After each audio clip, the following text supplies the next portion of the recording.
Hello students, আজকে আমরা শুরু করতে চলেছি একটা ইন্টারেস্টিং টপিক, যেটা হচ্ছে আমাদের চলতরিৎ। এবং এই টপিকটা ক্লাস 10 এবং 12 দুটোতেই পাবে তোমরা। আজকে আমরা চলতরিতের ইন্ট্রোডাকশনটা এবং কুলম্বের সূত্র সম্বন্ধে পুরোটাই জানবো। চলতরিতের কুলম্বের সূত্র আগে আমাদের জানতে হবে চলতরিতের ইতিহাস, বা আমরা তড়িৎ কথাটা বা তড়িৎ আধান এই জিনিসগুলো কোথা থেকে জানলাম। প্রথমেই আমরা বলি যে প্রায় 600 খ্রিস্টাব্দে বিজ্ঞানী বলতে একজন গ্রিক দার্শনিক ছিলেন। তিনি লক্ষ্য করেন যে অ্যাম্বার কথার অর্থ হচ্ছে পাইন গাছের যে আঠা, ওই আঠাটাকে যদি আমরা পশমের গায়ে রাব করতাম অর্থাৎ ঘষতাম, তখন সেখানে একটা চুম্বকীয় আকর্ষণ বা বিকর্ষণ বল তিনি লক্ষ্য করেন। তবে সেটা নিয়ে তিনি কোনো সাইন্টিফিক ভাবে কোনো রিসার্চ বা কিছু করেননি।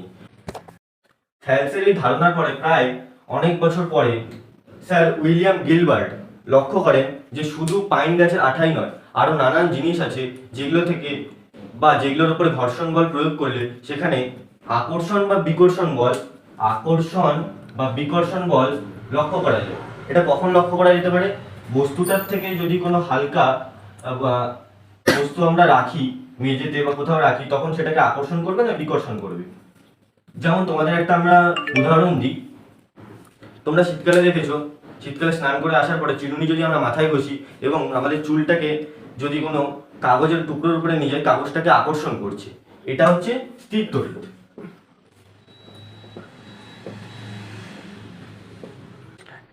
গিলবার্টের এই রিসার্চের পরে আমরা সকলেই জানি বেঞ্জামিন ফ্র্যাঙ্কলিন নামের এক বিজ্ঞানী, তিনি এই প্লাস চার্জ এবং এই মাইনাস চার্জকে নামকরণ করেন, এই পুরোটাকে নামকরণ করেন তড়িৎ আধান হিসেবে। কি বললাম? তড়িৎ আধান। এই তড়িৎ আধানের মধ্যে প্লাস চার্জটাকে আমরা বলবো ধনাত্মক আধান এবং মাইনাস চার্জটাকে বলবো ঋণাত্মক আধান।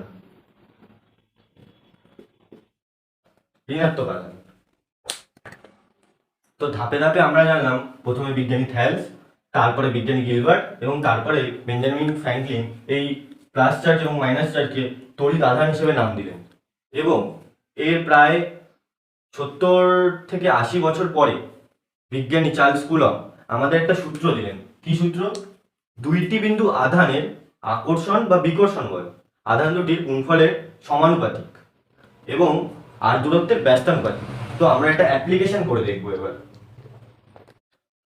এই কুলম্বের সূত্র আবিষ্কারের পরে আমাদের কাছে এই চলতরিতের অনেক কটা রাস্তা খুলে গেল। আমরা এই কুলম্বের সূত্র থেকে কি কি জানতে পারি? কোনো বস্তুর মধ্যে কত পরিমাণ আধান রয়েছে তা সম্পর্কে আমরা একটা সম্যক জ্ঞান অর্জন করতে পারি। আর কি পারি? এই আধান যে বস্তুর মধ্যে রয়েছে সেটা আকর্ষণ করবে নাকি বিকর্ষণ করবে।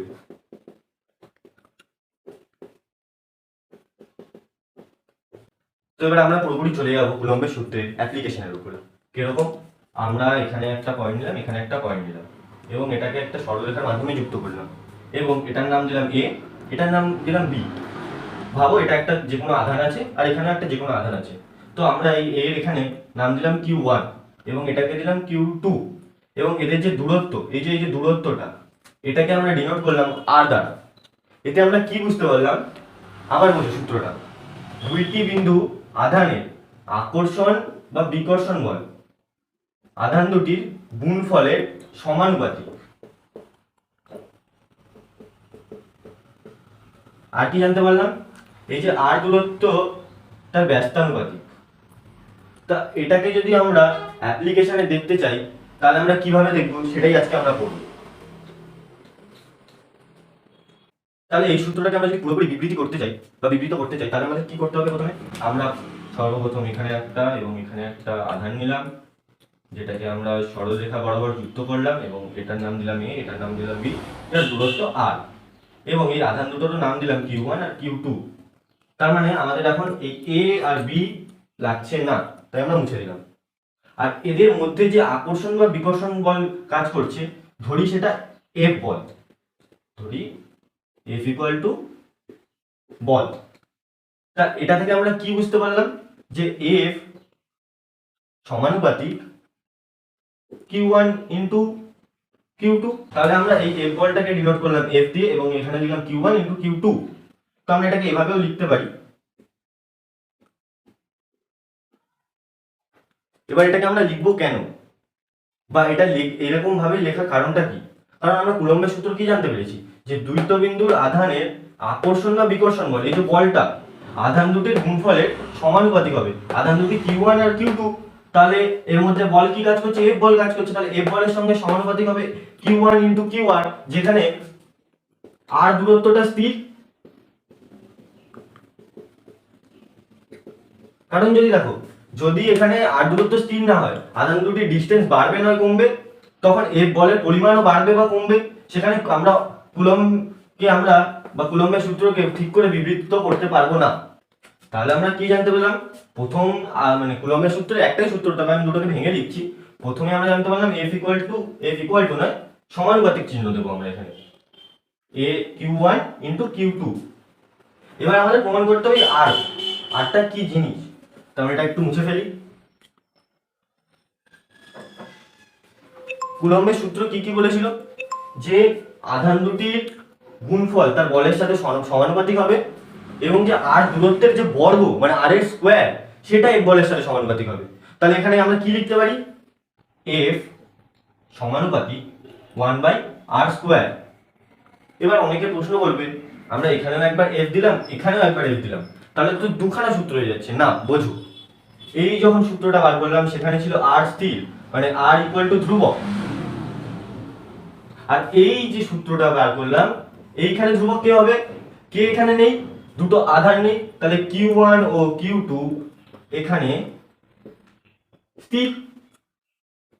এই পুরো মূল কথাটা আমরা যদি দাঁড় করাই, তাহলে আমাদের কুলম্বের সূত্র আমরা ব্যাক পেলাম, যে দুইটি বিন্দু আধানের আকর্ষণ বা বিকর্ষণ বল যেটাই হবে না কেন, সেটা F বলের সঙ্গে সমানুপাতিক, এবং আর যে দূরত্বটা আছে তার স্কোয়ার মানে তার বর্গ, ওটার সাথে ব্যস্তানুপাতিক। আর আমরা ব্যস্তানুপাতিক করেছি, তাই জন্য আমরা লিখেছি r², 1/r²। কারণ কি, আমরা যদি r² লিখতাম তাহলে তো সমানুপাতিক হয়ে যেত না, আমরা তো এটা লিখেছিলাম। এবার যদি এটা না থাকতো তাহলে কি হতো, এটা সমানুপাতিক হয়ে যেত, তখন আমরা সূত্রটাকে ভুল বলে জানতাম। তাহলে আমরা আজকের ক্লাসে কি কি জানতে পারলাম, আমরা জানতে পারলাম চলতরিকের ইতিহাস, এবং কুলম্বের সূত্রটাকে